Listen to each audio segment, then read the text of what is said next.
Hello Flosstube, I'm back. This is Diane Poulis from Bay Lady Stitchers. This is my fourth Flosstube, I think. It's been about a month since my last one, maybe even a little bit longer. And today is Valentine's Day, so happy Valentine's to all of you. It's not something we celebrate much in our family, but love is all around, right? So it's been a busy few weeks for me, both professionally and with my cross stitch. So I'm pretty excited to get into it.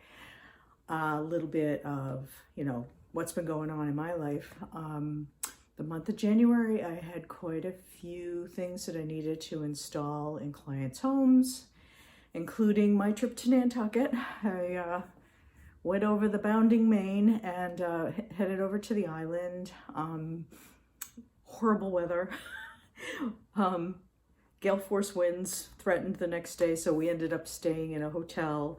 It was a two-day event to get everything up for this client. So, I show up at the dock in Nantucket and I've got my bag that I have all my installation tools. I've got my overnight bag. I've got my backpack. And I proceed to go uphill half a mile to the client and walk up. I should have just taken a cab. I was like, oh, it's not that far. Well, it was pretty far. And if you've been to Nantucket, you know that everything there is cobblestones, bricks, and pavers. So like every 15 feet, everything was tipping over and I was a mess by the time I got to the client. And then the installation went fine. Everything was good.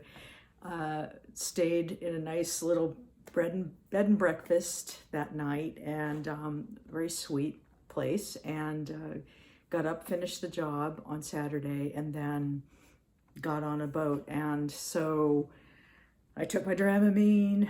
I talked to a guy in line in front of me. He told me where to sit. It's like, be in the middle of the boat in front of the concession stands. It's where it's most stable. You won't have as much problem. So I go and I sit at this table, and then I end up sharing the table with 8 middle school boys, and it was hilarious just watching them. And I'm thinking, you don't know, you could really regret this, sitting at this table with me. But I held it together, and it was bad for like 20 minutes, and then must have shifted wind direction, or the ferry must have moved so that it wasn't being hit broadside with the wind. So it wasn't too bad toward the back end of it. And then I got to have a really nice couple of days. My brother-in-law built a beautiful home and he let me stay there. So I had the whole place to myself, did a lot of cross stitching, watched some television. It was great. So that was one part of it. And I had another installation where, this is me. We call them Diane days. Diane days are when the weird and inexplicable happen. Like, people, when I tell these stories, go, it could only happen to you. Those are Diane days. So I'm at this client's house. We did one room. Everything was fine. And we had to go down and put some stuff in the kitchen. And so I had to get up onto the client's countertop to do the steaming and get everything looking really nice. So I'm, blah, blah, blah, all right, everything's great, looks good. And then I ended up, I had a little step stool, so I wanted to get down onto the floor, and I'm on my hands and knees with my leg kind of behind me, trying to find the step stool, and I thought, oh, this is stupid, just sit on the counter, you'll be able to see the step stool and get down. So I roll over, go to sit, and roll right into the client's sink. So now I'm sitting in the sink with my legs up over my head like this, and the client's running and the designer's running, and everyone's pulling me out of the sink. Pulling me out of the sink. And I'm like, I'm fine. Thank God there was nothing in the sink, like nothing broke. just my pride. Stick with me. I've got a million of these, I gotta tell you. So anyhow, it was a busy month, and I've had a really great day today. I made 2 big sales, so I'm going to be busy, but I still plan to keep going with the cross stitch. So what have I been working on? Well, I've been busy. I have 2 FFOs, 1 finish, couple of starts, and then I have progress on some ongoing projects. So things are looking good here. So let's start with my first FFO, which is Hope Song by Heartstring Samplery. I bought this as a kit through the Julie Kersavi group, and here is my finish. So it's on this really pretty board that's got a little pussy willow burnt into the top, and then there is my stitching and the Lady Dot Create rickrack around it, and I love it. I do love it. It's so pretty. So that's one FFO. One thing this Flosstube channel is good for, it kind of forces me to be a little more aware of getting some things done. The second thing I did was this sweet little stitch. And this is by Un Croix, Le Temps d'un Thé. I have no French, but it's Time for Tea is the name of the pattern. And I started this last year, and then I just stopped for whatever reason. I found something else I wanted to work on. So here is, I finished it, and here's the fully finished piece. So this is stitched one thread over one, and using the called for DMCs. And then what I did was I had this piece of wood. It was a longer piece that I had actually bought for the snowman photo booth. And then I ended up finishing it on some other way. So I just cut a piece of that off, painted it, dry brushed some white on it. I mean, I'm not like perfect at this, but I'm working on it. And then that trim is a crocheted edge that my husband's grandmother put on a pillowcase. And the cotton on the pillowcase gave up the ghost. And so I just cut off the edge and said, I'll keep it for something. And this seemed like the perfect application. So I'm really happy with it. I love it. And it was up in time for Valentine's Day. So that's always a nice thing too. So those are my FFOs. Oh, one thing I wanted to mention about this girl. I showed it to my daughter. She was in New York, living her dream. She's always wanted to go to New York Fashion Week, and this year she got to go. She works for a brush company, and so she got into a couple of different fashion shows by sponsoring them. So anyhow, I showed her this, and she said, "Oh, what's her name?" And I said, "Well, her name is Mary." And I said, "And this is why." I don't know. It just reminds me of Mary in the Secret Garden. One of my favorite books. And so I've got Mary sitting on top of Secret Garden. I have this Secret Garden. I have this one. My mother gave me this. I had taken her to see the movie when it came out many years ago. And it has some pictures from the actual movie. And I don't know, she had seen this in a gift store, and she wrote the sweetest note, which is in here, and about what that day meant to her. So Mary is sitting on top of this, and Mary is sitting on top of this book, which might interest some of you.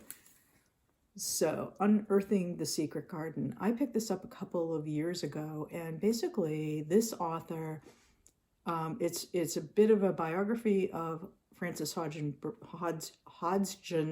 Burnett, and actually talks about the gardens that she lived in or lived by. So like what gardens may have given rise to the Secret Garden. Was she around any that would have, given her that inspiration? She had a garden in New York. She lived in, upstate New York for quite a few years, and would cut flowers and send them to her friends in the city who didn't have gardens.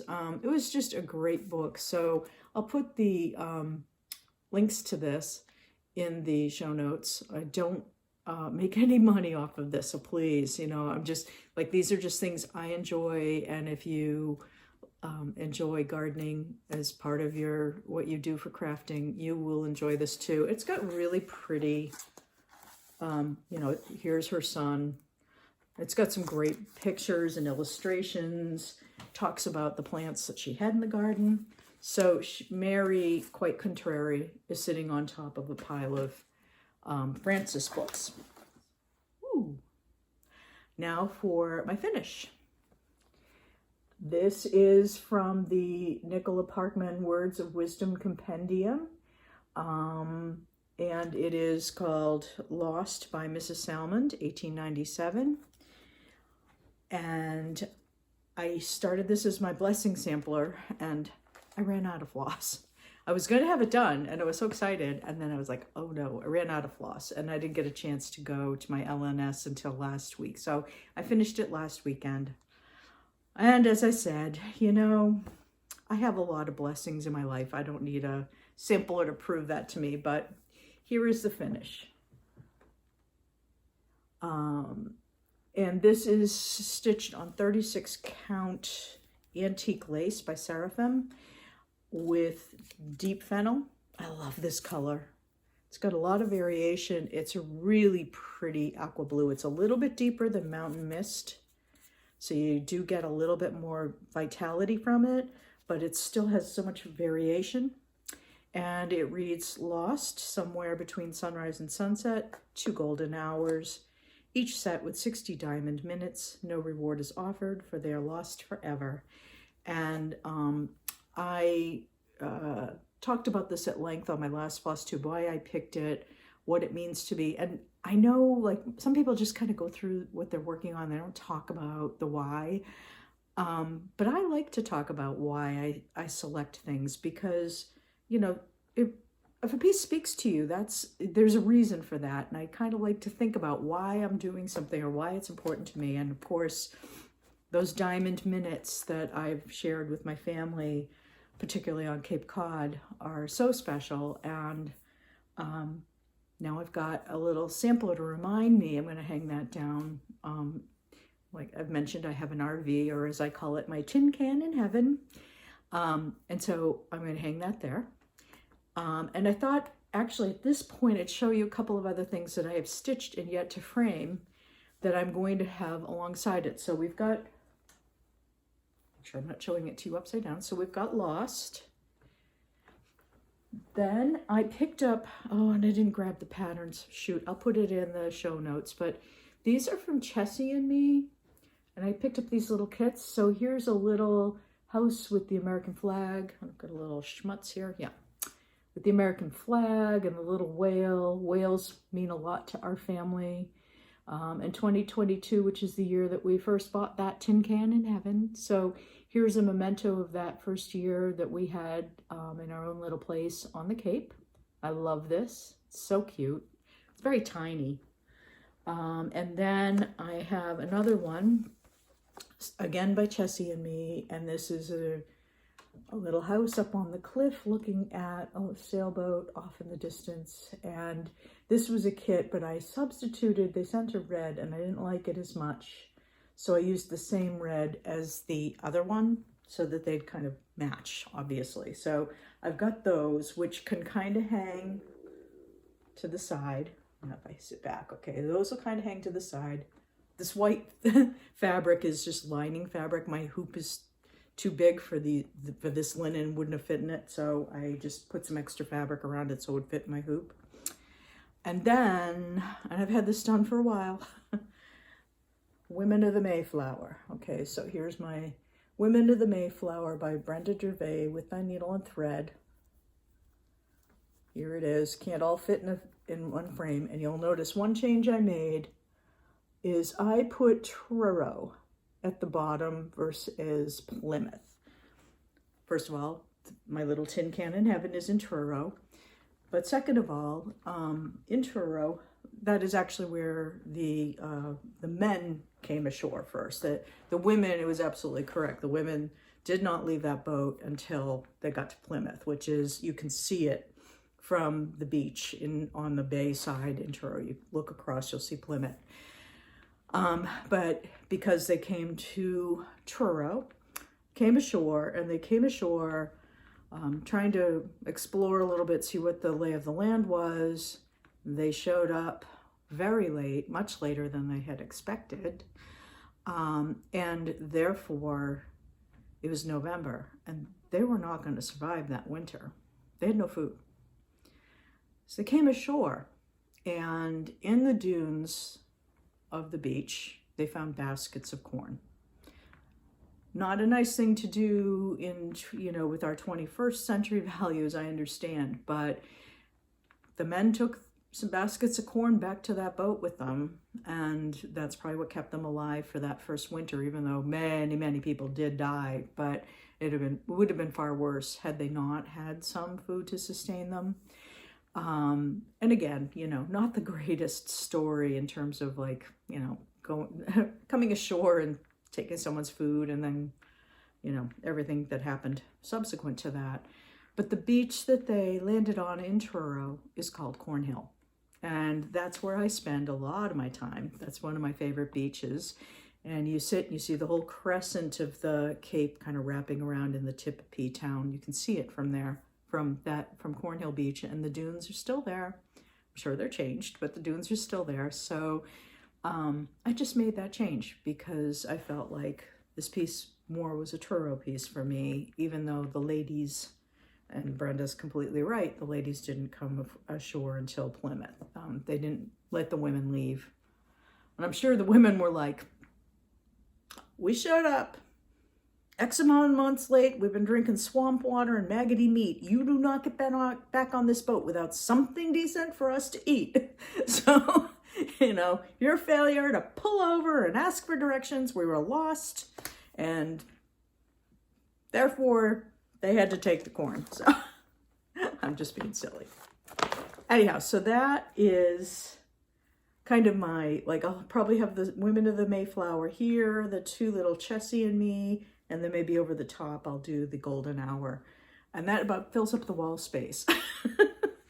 Everything in a trailer, it's all storage. So there's very little unused wall space. What else have I been working on? Well, I have a couple of starts. Well, I'll actually talk about the things that I've been working on. I meant to pull sorry if there's a little crinkling here. I meant to pull the cover sheet for this one. And of course, it's in the middle here. Okay. This is what I worked on the weekend I was down for Nantucket. So this Scarlet Letter Floral Motif Sampler, so beautiful. Can you tell I'm thinking spring? I'm just really digging the spring stuff. So here's the Floral Motif Sampler. And here is where I am on it. I'll hold it back a little bit. So I actually got the full, top to bottom in, and yay, I got to page 2. I'm like a page 1 stitcher, but I finally got to page 2 on this. And I'm starting to work my way across the top.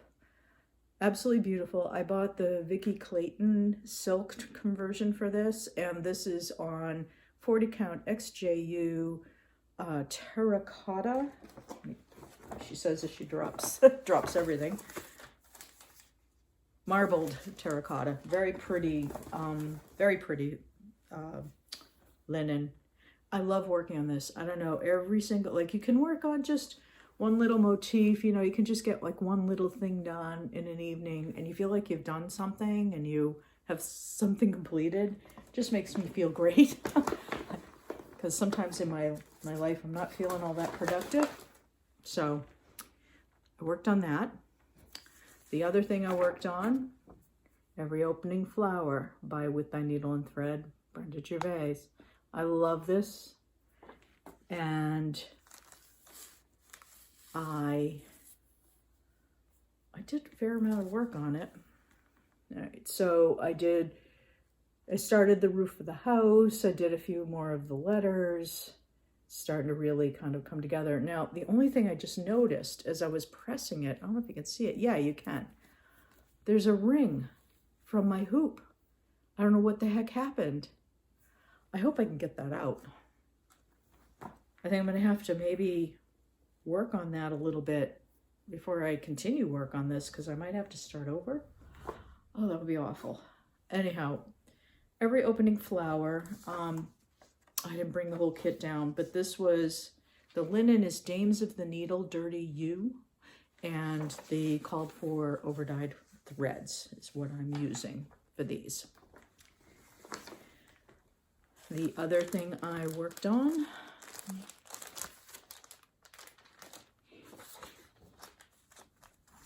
sorry, got things a little bit out of order, is Not Forgotten Farm,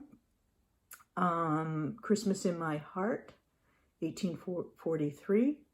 And this is the sampler I purchased because that quote is an Ebenezer Scrooge quote. And I have buyers carolers that are all Scrooge characters. I think this will work really great over that. And so here is, I just did a little bit. It was just one night. I'm only doing the 25th. So I started some of the words, and I think I just got this done and this done over here and some of the words in a night. I'm just going to whack away at it. It'll be fine. I'll get it done hopefully by Christmas, or I'll step up my activity, you know, come the fall and get everything done. So, okay. I'm going to talk about starts. I think I'm done with everything else. Yeah.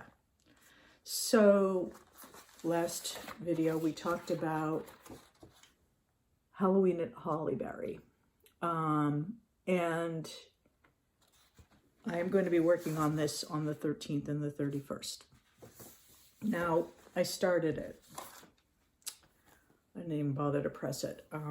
I love this linen, but look, like the white is just, it's not showing. I tried two different ones. This is parchment down here, and I can't remember what this is. I grabbed it from something else, and I'm like, it's not going to work. I don't think it's going to work. So I'm ordering Winter Brew, R&R Winter Brew, which I have some, and I've checked the flosses against it. It looks great.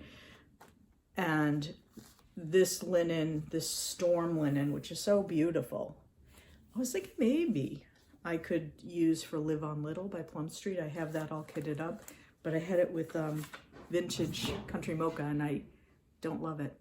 I'm not a gold linen person for the most part, though I do love that Dames of the Needle, Dirty You. I think that's really, really pretty.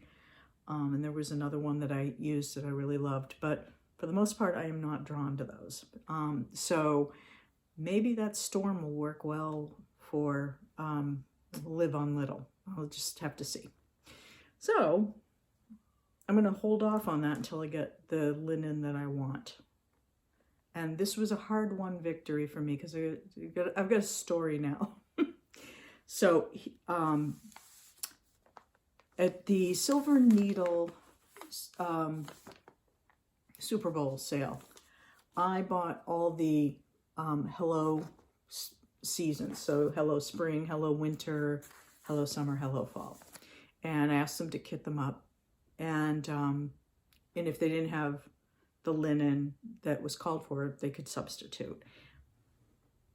As I tell the story, please, this is not a criticism of the LNS. This is criticism of me.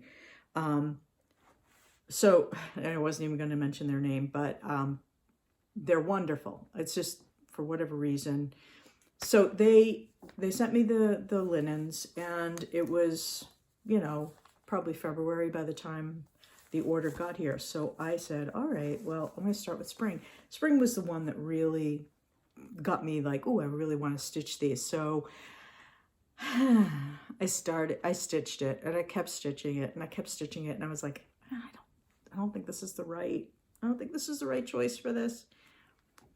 I finished it, and here it is. It actually doesn't look as bad on camera. Hello Spring. But to me, this is Hello Spring if you were in Victorian London going through the smog, the coal smog, or if Eeyore stitched it. Hello Spring, if it is spring, which I doubt. Gonna snow. It's not that, I don't know, the colors are so soft and beautiful, and that teal flower. I don't know, it just sort of muddies it. And it's absolutely not, it's not the LNS's fault. It's me, right? I kept going. I mean, you can always use a gray linen for something else, but I didn't have a stash, and I kind of was inexperienced enough at that point that I thought, well, if they thought that was a close to match to what it was supposed to be, then I'm just going to go with it. I'm going to trust that. And I should have just trusted my own eye, really, you know?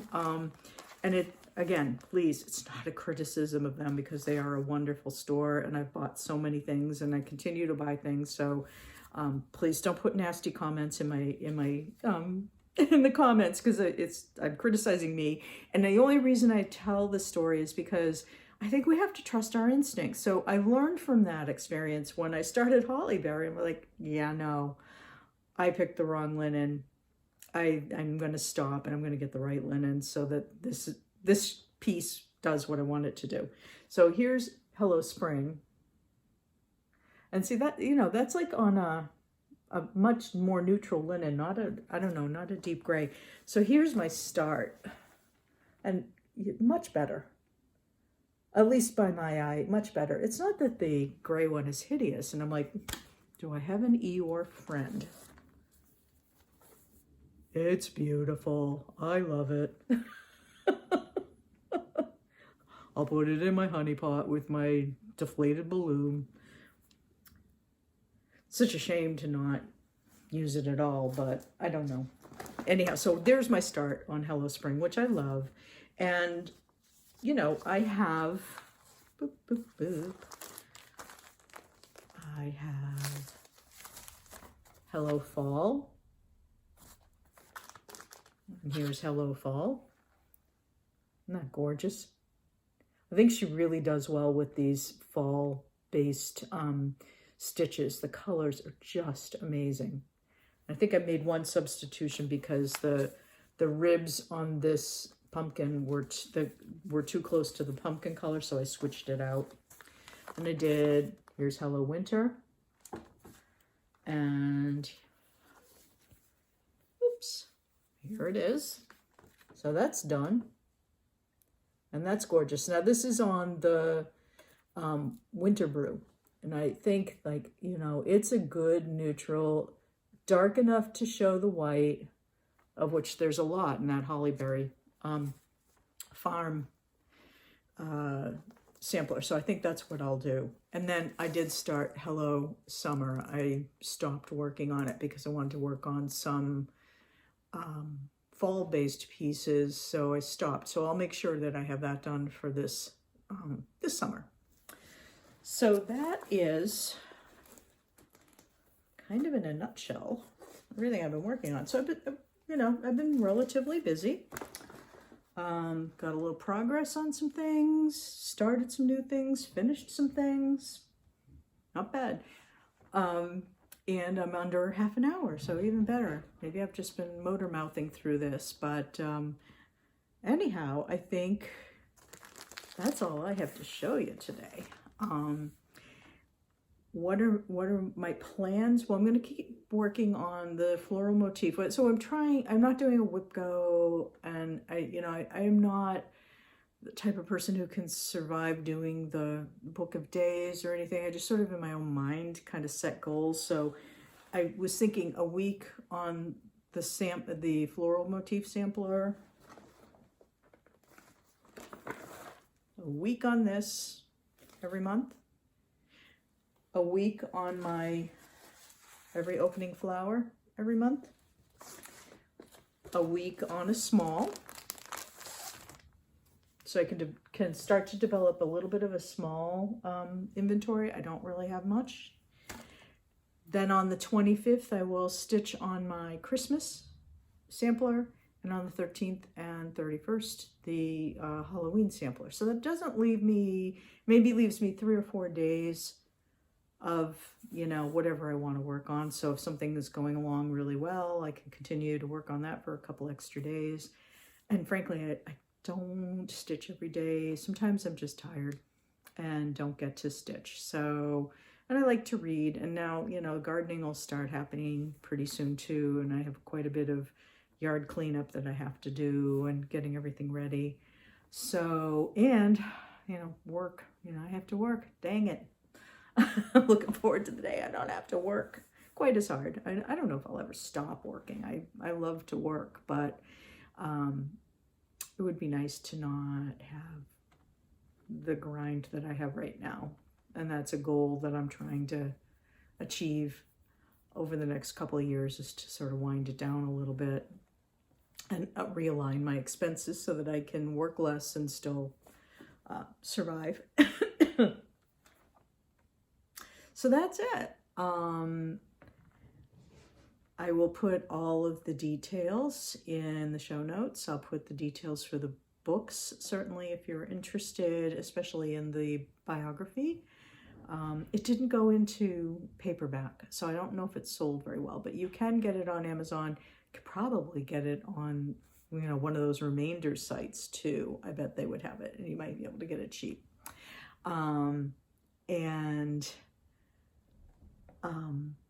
Yeah, so I guess that's all I have to talk about.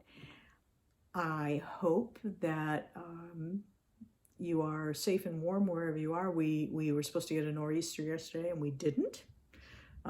It was like a little bit of rain, a little bit of snow, but we didn't even have to break out the shovels, which was great. And yet this morning when I was driving to a client's house, all the branches were covered in ice. So it looked like little diamonds. The light was hitting. It was so beautiful. But I'm ready. I'm ready for warm. I'm ready for being outdoors, being a little more active. I've had my winter's rest, ready to move on to the next thing, right? So I hopefully will be back in a couple of weeks. Hopefully it won't be as long a gap between the two.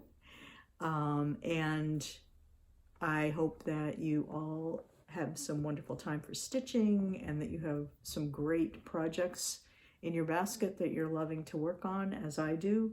And oh my goodness, market, right? Maybe next time I'll talk about what my market wish list looks like, because I have a few things. I'm trying not to spend too much, but I definitely have a few things that I'm going to be purchasing. So that'll be what I will do next time, as well as a little progress update. And I look forward to seeing you, and happy stitching. And I will see you in a few weeks. Bye now.